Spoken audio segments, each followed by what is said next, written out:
Hello' মোৰ মৰমৰ বন্ধু বান্ধৱীসকল, আজি মই ক'বলৈ ওলাইছোঁ কেইটামান অসমীয়া ফান্নি মিমছৰ বিষয়ে। গতিকে ভিডিঅ'টো আৰম্ভ কৰোঁ। কিন্তু ভিডিঅ'টো আৰম্ভ কৰাৰ আগতে আপোনালোকলৈ মোৰ এটা সৰু অনুৰোধ, যদিহে মোৰ চেনেলটো ছাবস্ক্ৰাইব কৰা ছাবস্ক্ৰাইব কৰি লওক আৰু লগতে থকা বেল আইকনটো দবাই দিয়ক। আৰু যদিহে মোৰ ভিডিঅ'বোৰ চাই ভাল লাগে লাইক কৰক আৰু বন্ধুসকলৰ লগত শ্বেয়াৰ কৰি দিয়ক। নহ'লে বেছি দেৰি নকৰি আজি আমাৰ ভিডিঅ'টো আৰম্ভ কৰোঁ।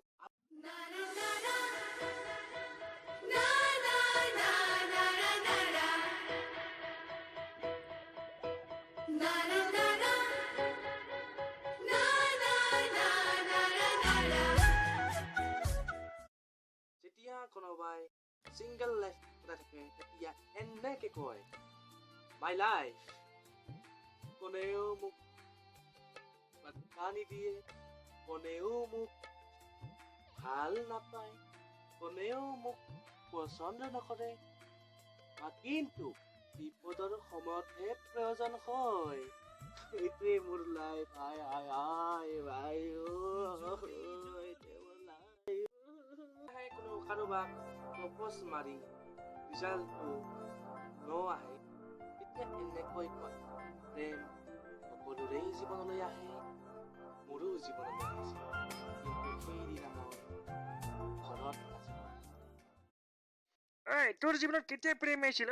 অবাইচ নমুনা। আৰু যেতিয়া কোনোবা বন্ধু বা বান্ধৱীয়ে সোধে যে তুমি যেতিয়া প্ৰপ'জ মাৰিছিলা তোমাৰ এনচাৰটো কি দিলে, তেতিয়া এনেকে উত্তৰ দিয়ে, মোৰ হ'বলগীয়া জনী বৰ্তমান সংযোগ সীমাৰ বাহিৰত আছে। দাদা, সেইজনী আপোনাৰ গাৰ্লফ্ৰেণ্ড নে মোবাইলৰ নেটৱৰ্ক যে সংযোগ সীমাৰ বাহিৰত থাকে বুলি ক'লে যে আপুনি বুৰ্বক বনাব আহিছে আমাক? ৰিলেশ্যনশ্বিপত থাকে তেতিয়া যদিহে গাৰ্লফ্ৰেণ্ড বা বয়ফ্ৰেণ্ডে পিকনিক খাবলৈ যাব নিদিয়ে তেতিয়া এনেকৈ কয়, যেনেকে পিকনিক খাবলৈ নোযোৱা কোনোবা আছা নেকি? ময়ো যোৱা নাই, আহা অলপ একেলগে কান্দো। আৰে ভাই এইটো কি শুনা পালো মই? পিকনিক খাব নোযোৱা যদি কান্দে। কান্দিব দে, তোৰ তাতে কি হ'ল? অবাইচ চব।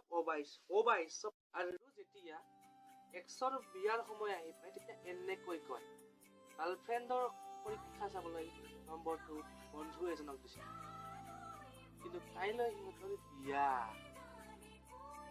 অবাইচ চব অবাইচ। আৰু বন্ধুসকল, আজিলৈ আৰু ইমানেই। যদিহে ভিডিঅ'টো ভাল লাগিছে লাইক কৰা আৰু শ্বেয়াৰ কৰা, লগতে মোৰ চেনেলটো ছাবস্ক্ৰাইব কৰি দিয়া। ধন্যবাদ।